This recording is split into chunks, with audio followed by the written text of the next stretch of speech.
Qui dit bonne année, dit bilan. Allez, c'est parti.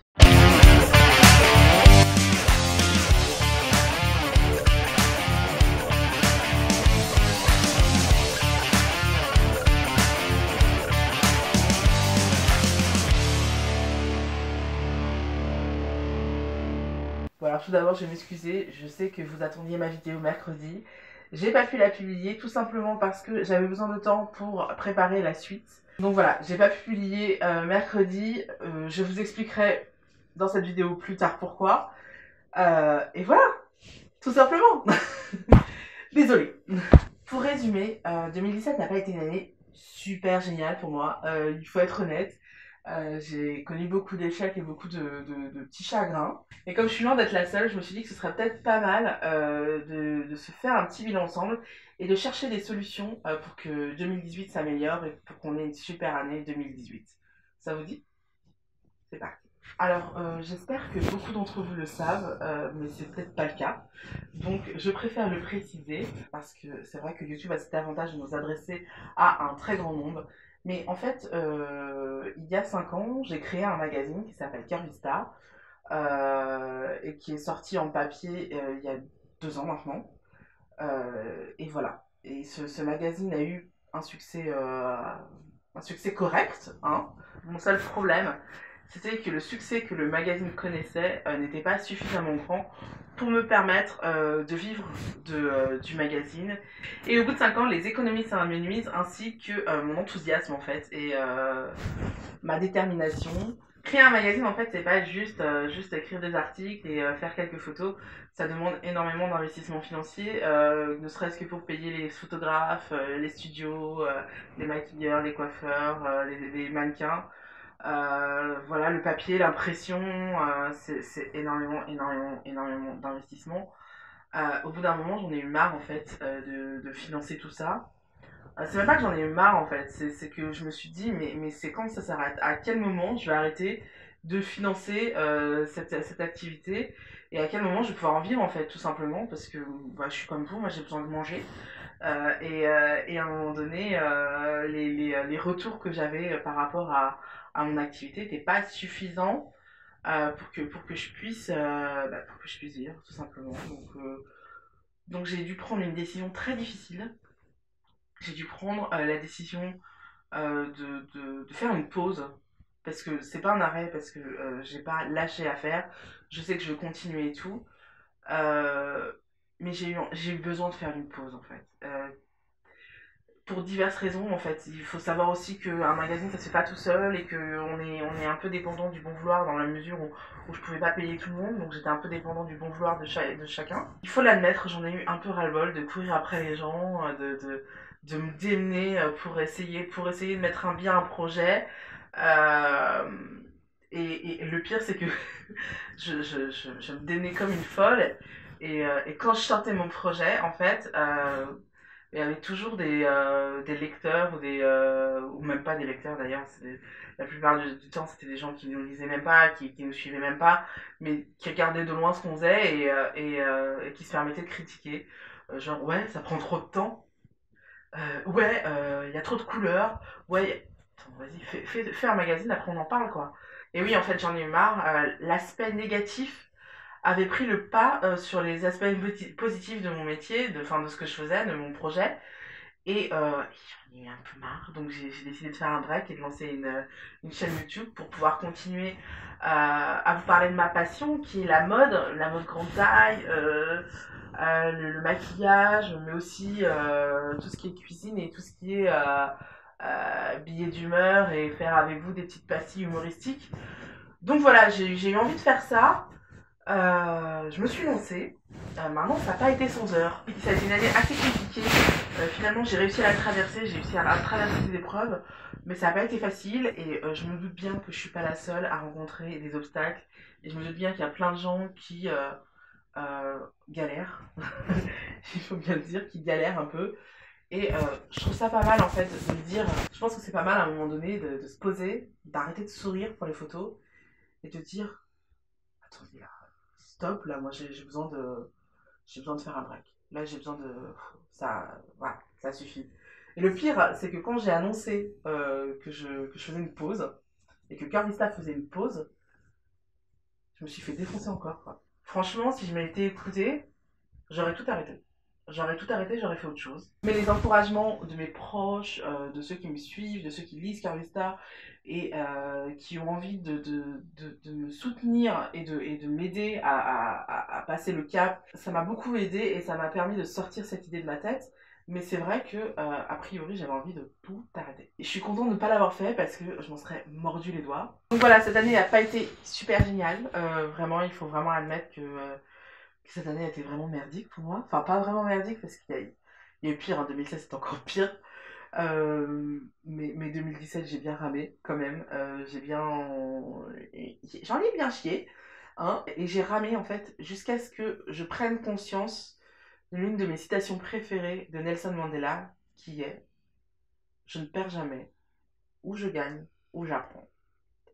À partir du moment où j'ai compris cette phrase-là, où je l'ai vraiment intégrée, ça a été mieux. Et c'est pour ça en fait que j'ai envie de vous faire cette vidéo aujourd'hui. Donc je vous invite à prendre un papier et un stylo, à noter tous les points par point, ce qui n'a pas été en 2017, et à en tirer les leçons pour 2018. Et c'est ce que je m'apprête à faire avec vous. Je vais vous dire franchement tout ce qui m'a pesé et tout ce qui n'a pas été en 2017, et je vais essayer de trouver avec vous des solutions. Ça vous va? C'est parti! Alors en 2017, le point le plus positif et le point que je vais aborder en premier avec vous parce que ça a été le plus présent dans mon année 2017, ça a été ce sentiment de lose absolu. J'ai eu l'impression d'être une merde, j'ai eu l'impression de servir à rien, j'ai eu l'impression voilà, d'être un parasite en fait. Alors je sais pas pour vous, mais moi j'ai toujours été un teinte du syndrome de l'imposteur. Je sais pas si vous en avez déjà entendu parler. En fait, le syndrome de l'imposteur, c'est un sentiment de ne pas être à sa place. En fait, c'est que quand il t'arrive quelque chose de bien, tu considères que tu ne le mérites pas, que ce n'est pas à toi que ça s'adresse, et que, en fait, en gros, toi, tu sers à rien, en gros. Et que tout ce qui t'arrive, en fait, tu ne le mérites pas. Et il y a toujours eu ça dans un coin de ma tête, et il y a toujours ça. Hein. Là, tel que vous me voyez là, j'ai l'impression de ne pas être légitime. Donc j'ai toujours ce sentiment d'illégitimité. C'est comme ça. Mais là, avec l'échec ou le délai, appelez ça comme vous voulez, de Curvista, ce sentiment me revient en pleine face, tu vois. Et ouais, j'ai vraiment l'impression d'être une loseuse. J'ai vraiment l'impression d'être une grosse merde. Et je me dis, putain, les autres y arrivent, pourquoi pas moi? Le problème vient de moi. Et dans un sens, c'est vrai, le problème vient de moi. Mais pas dans le sens où je le voyais. En fait, le problème, c'est tout simplement que je regarde trop ce que font les autres. Et que je me concentre pas assez sur ce que je fais moi. Et qu'il faut que j'arrête de regarder les autres parce qu'en fait, quand tu regardes leur Insta, leur Facebook, enfin, quand tu regardes les autres sur leurs réseaux sociaux, ils vivent la belle vie et tout, mais en fait, tu ne sais pas ce qu'il y a derrière. Ça se trouve, les gens galèrent autant que toi derrière, et juste, tu le sais pas. C'est tout. Quand tu as un trajet, en fait, si tu perds ton temps à regarder derrière toi, en fait, tu perds ton temps pour atteindre ton objectif. Alors que si tu traces ta route, et là tu traces, c'est tout. Donc voilà, je me suis donné comme objectif pour 2018 d'arrêter de regarder ce que font les autres. De toute manière, pour les avoir côtoyés, les bankable et tout, je sais qu'ils ont leurs problèmes ou qu'elles ont leurs problèmes et que c'est pas si rose quoi. C'est pas si rose que ça. Voilà, les gens que j'admire, finalement, ils méritent pas tant que ça d'être admirés et voilà, c'est comme ça. On est tous humains en fait, on a tous nos défauts, on a tous nos failles. Et c'est pas parce que tu vois que quelqu'un réussit que c'est vraiment le cas en fait. Et à part ça, je me suis rendu compte également que la seule personne qui m'empêchait d'atteindre mes objectifs et d'arriver à ce que je veux faire, c'est moi, parce que j'ai fait des erreurs que j'aurais pas pu, enfin que j'aurais dû ne pas faire, parce que je savais très bien que c'était des conneries, donc voilà, je me suis parfois auto-sabotée. Il faut bien l'admettre, et voilà, c'est pas nécessaire, quoi. C'est pas comme ça, hein. J'ai pris à mon compte une phrase en anglais que les Américains se disent souvent, qui est compete with yourself and not with others. Ce qui veut dire sois en compétition avec toi-même et pas avec les autres. Et c'est tout à fait vrai. Il faut que j'apprenne à me dépasser moi-même. Il faut que j'apprenne à aller plus loin. Il faut que j'apprenne à dépasser ma zone de confort et que j'apprenne à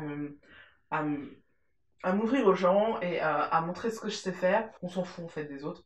Ce qui est important, c'est ce que je fais moi et ce qui est important, c'est que je prenne plaisir à faire les choses et voilà, que je ne sois pas dans la compétition, en tout cas pas avec les autres, mais que je sois dans la compétition avec moi-même, que je prenne du plaisir à travailler, à faire ma chaîne pour le moment, puisque pour le moment j'ai décidé de faire une chaîne, donc que je prenne du plaisir à faire cette chaîne, que je sois pas dans la compétition et dans la performance. C'est d'ailleurs pour ça que je me suis permise de ne pas publier mercredi, parce que je considérais qu'il fallait que je prépare les choses pour que je fasse quelque chose de bien. Le deuxième point que je vais aborder avec vous, c'est que je me suis sentie enfermée dans une cage de négativité. Et là, vous allez me dire, mais tu viens d'en parler en fait. Bon, en fait, dans le premier point, je vous parlais de mon syndrome de l'imposteur, mais là, je vais vous parler de la négativité des gens.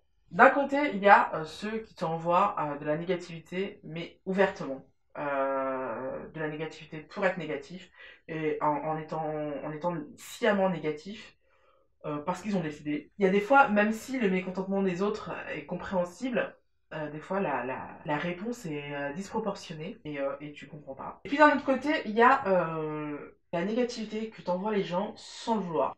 Des fois, ça part d'un bon sentiment, des fois c'est parce qu'ils veulent que tu t'améliores ou parce qu'ils veulent que tu réfléchisses à ce que tu vas faire. Donc ils vont te poser plein de questions, ils vont te dire plein de choses que t'as pas forcément besoin d'entendre, alors que tu n'as pas demandé leur avis. C'est ça le plus important. Pour vous illustrer un peu mon propos, je vais donner un exemple très simple. Euh, je suis désolée, je vais être obligée d'en parler. Je vous aime, mais je vais être obligée d'en parler. Quand j'ai lancé ma chaîne, au moment de lancer ma chaîne, en fait, alors que j'ai passé 3 mois à préparer mes vidéos, à bosser comme une malade dessus, et ce qui m'a beaucoup interloqué au moment de la sortie de la vidéo, c'est que mes proches en particulier se sont permis de me dire c'est bien, mais tu devrais améliorer ça, mais tu devrais pas parler comme ça, mais tu devrais faire ci. Mais il y a un moment donné, faut comprendre que quand on vous demande pas votre avis, c'est qu'on n'en veut pas, tout bêtement. Et je ne sais pas si vous côtoyez beaucoup d'Américains, ou si vous pouvez voir ça à la télé, ou voir ça, je sais pas, sur les réseaux sociaux, ou des trucs comme ça, mais les Américains sont extrêmement positifs, extrêmement enthousiastes, et dès qu'il y a quelque chose, dès qu'il y a quelqu'un qui essaye quelque chose, ouais, vas-y, ouais, c'est génial et tout. Et je pense que c'est pas un hasard si les Américains sont premiers dans beaucoup de domaines. C'est qu'ils ont un enthousiasme qui est motivant, qui te donne une énergie dingue et qui te donne envie de te dépasser. Et ça, c'est hyper important. Et c'est là que je me suis rendu compte que c'était extrêmement important d'être positif. Et au lieu de critiquer et de voir le point négatif, tout ce qui est négatif, et de dire ouais, mais tu vois, t'aurais dû faire ci, tu pourrais faire ça. Non, ce qu'a fait déjà la personne, il faut voir ce qu'a fait la personne. Ce qu'a fait déjà la personne, c'est génial. Et en fait, c'est très français ça. À chaque fois qu'on voit une initiative, en fait, la première chose que va faire un Français, et c'est vrai, il va chercher ce qui ne va pas. Il va chercher là où c'est pas parfait, là où ça pêche, là où ça le dérange. Et c'est chiant, en fait. En fait, c'est chiant, c'est vraiment chiant. Quand t'es la personne qui a bossé pendant des heures et des heures et des heures et que y a personne qui te dit juste, c'est bien, putain, j'ai passé un bon moment. Juste ça, tu vois, c'est rien, hein, mais ça suffit. Pourquoi t'es obligé de dire, ouais, mais il a ceci, tu vois, et puis ça, et puis. Et si tout simplement on laissait le temps aux gens de s'améliorer, tout bêtement. Et si on arrêtait de les harceler et de leur dire ouais, mais ça, tu vois, t'aurais pu faire ceci, tu vois.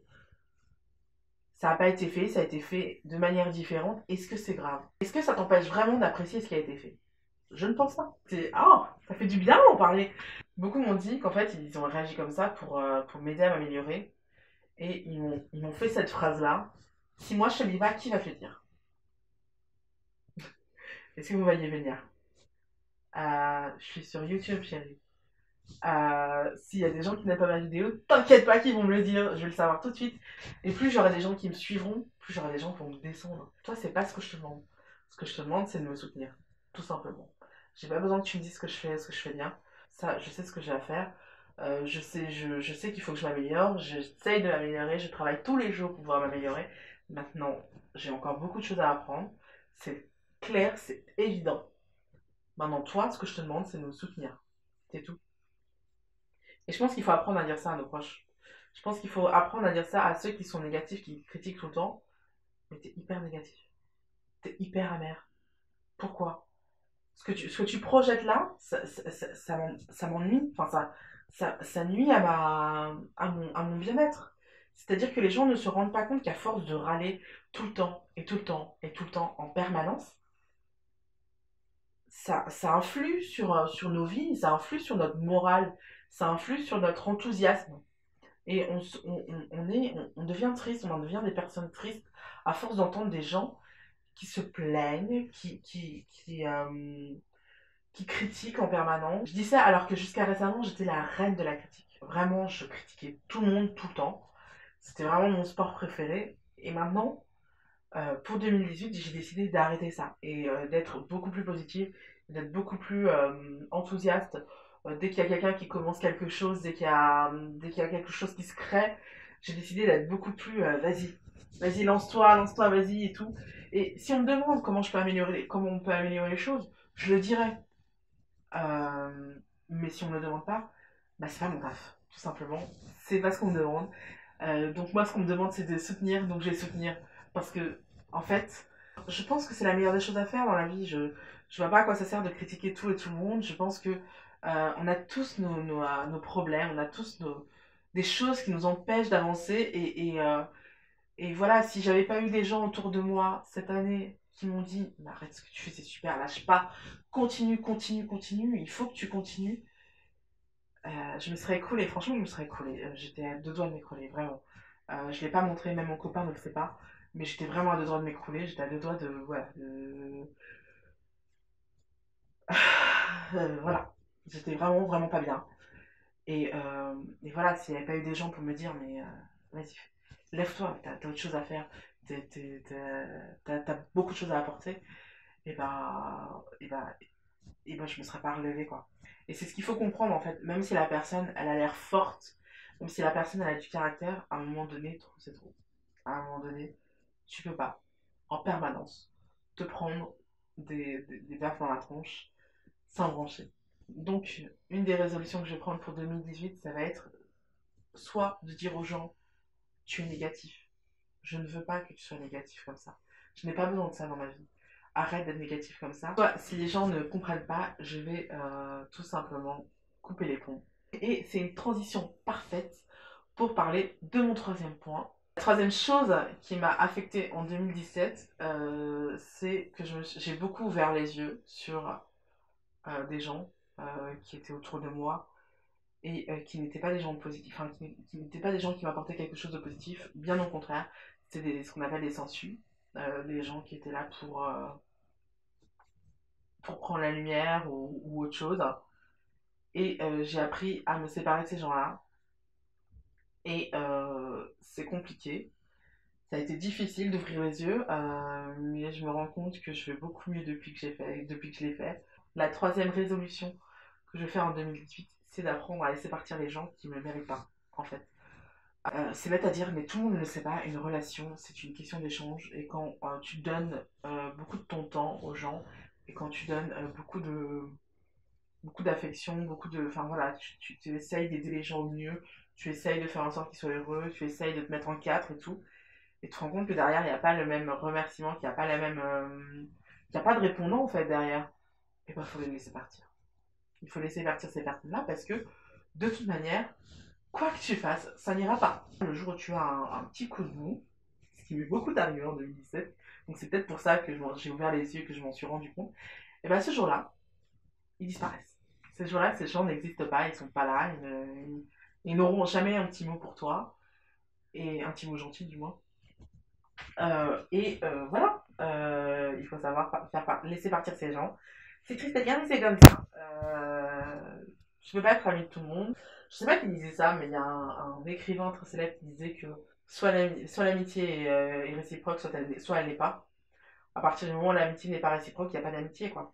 Donc, vole. Vole de tes propres ailes, va-t'en. C'est tout. Le quatrième point qui m'a pesé en 2017, c'est que je me suis souvent sentie submergée par l'ampleur de la tâche. C'est-à-dire que ce soit pour Curvista en début 2017 ou que ce soit pour la chaîne YouTube en fin d'année, je me suis souvent sentie mais noyée par tout ce qu'il y a à faire. Alors ça vient aussi du fait que j'avais ce sentiment d'imposture au-dessus de ma tête qui planait et qui me disait que de toute manière j'étais pas capable. Mais il y avait aussi le fait que voilà, je regardais tout ce que j'avais à faire, je me disais oh, comment je vais faire.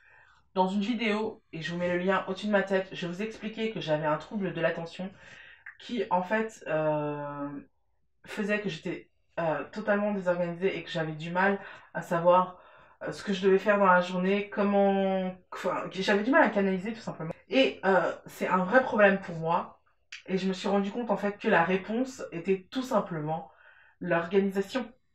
J'avais besoin d'un système d'organisation carré, vraiment carré, méticuleux, qui me permettait en fait d'organiser mes journées et de savoir exactement ce que je dois faire à tel moment, à telle heure, machin et tout. Si en 2017 je me suis beaucoup éclatée à faire un bullet journal et que ça m'a beaucoup aidé en organisation, à m'organiser, je me suis rendu compte en fait que le côté décoratif et tout, c'était vachement bien, c'était vachement, ça me permettait de me détendre et tout, mais qu'il fallait aussi que je me concentre sur quelque chose de fonctionnel et de efficace en fait. Du coup, j'ai décidé d'améliorer mon système d'organisation. Je vous ferai une vidéo plus en détail sur ça, mais pour moi, la clé de ma réussite en 2018, ça va être clairement l'organisation parce que j'ai vraiment besoin de ça. J'ai vraiment besoin de m'organiser au mieux pour savoir ce que je dois faire. Ensuite, et c'est le dernier point, cinquième et dernier point qui m'a un peu entaché 2017. Mais c'était pas ouf, hein. Là, franchement, c'est vraiment le moins important. C'est pour ça que j'en parle en dernier. C'est vraiment le moins important. C'est vraiment celui qui m'a gêné le moins. Mais quand même, il faut que je fasse attention à ça. En 2017, j'ai senti mes limites d'un point de vue physique. En fait, en 2017, il y a eu des moments où j'avais hyper mal au dos, des moments où j'étais tout le temps malade, j'avais tout le temps des angines. Je sais ce qui me rend malade et je sais pourquoi j'ai mal au dos. Bah alors, ce qui me rend malade, c'est tout simplement de fumer. En fait, je crois que c'est quelque chose de cool, en fait, que mon corps dit stop en me filant des angines, parce que peut-être que ça m'empêchera d'avoir un cancer des poumons plus tard. Je l'espère, mais en tout cas, à chaque fois que j'ai eu des angines, c'est parce que j'avais fumé la veille, et je le sais. Et donc voilà, je vais essayer d'arrêter de fumer cette année. Essayer, hein. En tout cas, je vais fumer moins, c'est clair. Déjà, j'ai déjà commencé à moins fumer. Maintenant, je fume que en soirée, donc c'est cool. Mais voilà, je vais continuer dans ma lancée et je sais pas si j'arrêterai un jour à fumer entièrement. Parce que moi, j'ai la cigarette sociale et j'ai besoin de fumer quand je parle avec des gens et tout, quand je m'amuse et tout. Mais en tout cas, je vais essayer de ralentir ma consommation de cigarettes. Le mal de dos et le mal aux pieds et tout, c'est aussi clairement à cause de mon poids, hein. On va pas se voiler la face, hein. Je suis un peu forte quand même. Donc voilà, en 2018, j'ai décidé de prendre soin de moi. Et par prendre soin de moi, je vais être très claire, je parle pas forcément de mincir. Puisqu'on fait connaissance, il faut que je vous explique en fait que j'ai passé mon adolescence à entendre des tu devrais maigrir, il faut que tu maigrisses, il faut que tu maigrisses, maigrir, maigrir, maigrir, maigrir, maigrir. Et évidemment, je voulais faire plaisir à tout le monde et je voulais qu'on m'aime. Donc j'ai commencé des régimes et j'ai fait des régimes à répétition depuis l'âge de 11 ans. 11 ans. À 11 ans, on m'a dit de faire un régime. Des médecins m'ont poussé à faire des régimes. À 11 ans, je trouve ça dingue. Je crois qu'il y a prescription, mais si je pouvais, je crois que j'attaquerais les médecins qui m'ont poussé à faire des régimes en justice. Parce que à l'époque, j'étais juste un petit peu rondelette. Aujourd'hui, je pèse le poids que je pèse. Parce que j'ai commencé à mettre le doigt dans l'engrenage des régimes et à faire des yo-yo. On peut dire que c'est de ma faute parce que j'ai pas de volonté, mais à 11 ans, on n'a pas de volonté. À 11 ans, on est un enfant, on a envie d'aller faire des goûters, on a envie de... C'est normal, à 11 ans, de ne pas tenir un régime. Un régime se fait à l'âge adulte quand on a assez de caractère, assez de détermination et qu'on a décidé soi-même de faire un régime, c'est ça qui est important. C'est qu'on a décidé de soi-même de faire un régime. Et voilà, ça fait depuis que je suis ado, en fait, qu'on me dit de faire des régimes. J'en ai fait. J'ai mis le doigt dans l'engrenage. Comment vous dire qu'à 20 ans, je pesais 135 kilos. Que donc, comme je voulais faire plaisir aux gens, comme je voulais faire plaisir à ceux qui me disaient que j'étais trop grosse et que je devais changer parce que j'étais trop grosse, et ben je me suis mis en anneau gastrique. Résultat, j'étais tout le temps malade. Mais tout le temps malade. Il n'y avait pas une semaine où je ne vomissais pas mes tripes. Et il y a 5 ans et demi, j'ai décidé de m'enlever cet anneau parce que de toute manière, j'étais tout le temps malade et en plus, j'avais perdu un peu de poids, mais pas non plus de quoi fanfaronner. Hein. Donc, j'ai décidé d'enlever cet anneau gastrique et depuis lors, il est hors de question qu'on parle de régime. Il est hors de question que je parle de régime.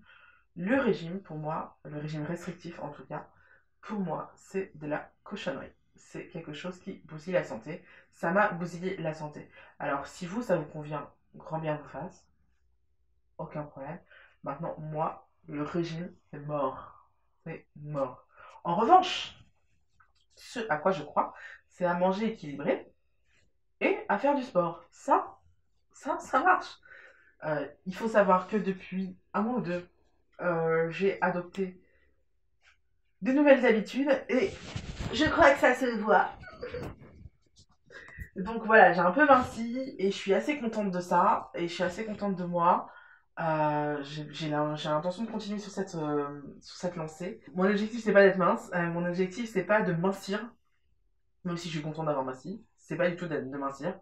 Mon objectif c'est d'être en forme. Ça va pas plus loin que ça. Maintenant, s'il y a des gens qui trouvent que je suis trop ronde et s'il y a des gens qui trouvent que je suis trop moche, voilà, je t'emmerde. C'est tout. Voilà, donc toi le hater qui a envie de me dire « Ah mais t'es trop grosse, t'es une baleine, machin », voilà ce que je te dis. Voilà, et d'ailleurs je pense vous faire très bientôt une vidéo sur les phrases qu'on ne supporte plus d'entendre quand on est rond. Je crois que ça va intéresser beaucoup de monde. Donc voilà, cette année j'ai décidé de prendre soin de moi et pas de mincir. Je dis bien prendre soin de moi parce que c'est ça. C'est donc voilà, d'avoir une attitude plus positive envers mon corps, d'aimer mon corps et de lui donner de bonnes choses à manger, de lui donner de bons exercices à faire pour qu'il soit bien, pour que j'ai le dos musclé pour avoir moins mal. Voilà, que j'ai que je me gaine la sangle abdominale pour, oui, aussi avoir moins mal au dos, parce que ça joue, oui, oui. Voilà, j'ai décidé de prendre soin de moi, tout simplement, et j'ai décidé également de arrêter de fumer, enfin de fumer beaucoup moins. Voilà, c'est tout pour mon bilan 2017, j'espère que cette vidéo vous aura plu et qu'elle vous aura aidé à trouver ce qui n'a pas été en 2017 et ce que vous pourriez améliorer en 2018, c'est hyper important, faites-le. Je crois que pour résumer cette vidéo, il faudrait que je dise tout simplement que dans la vie, on a tous le choix. Et que la vie qu'on a découle des choix qu'on a faits. Donc il faut arrêter de se plaindre de ci, de ça, que un tel a fait ci, a fait ça. Et il faut apprendre à prendre les décisions qui s'imposent, en fait. Comme par exemple couper les ponts avec certaines personnes, même si c'est très difficile. Il faut aussi apprendre à se remettre en question et à chercher toujours à s'améliorer. J'espère que 2018 vous apportera tout ce dont vous rêvez et j'espère que vous saurez en tout cas ouvrir votre porte et votre cœur à ce que vous apporte 2018, à ce qu'a vous apporté 2018 en tout cas. Et voilà, j'espère que vous ferez les bons choix et que l'un de ces choix sera de vous abonner à la chaîne, de cliquer sur la cloche, de me mettre un petit like et de partager ma vidéo. Je vous fais plein de bisous. Je vous adore. À bientôt.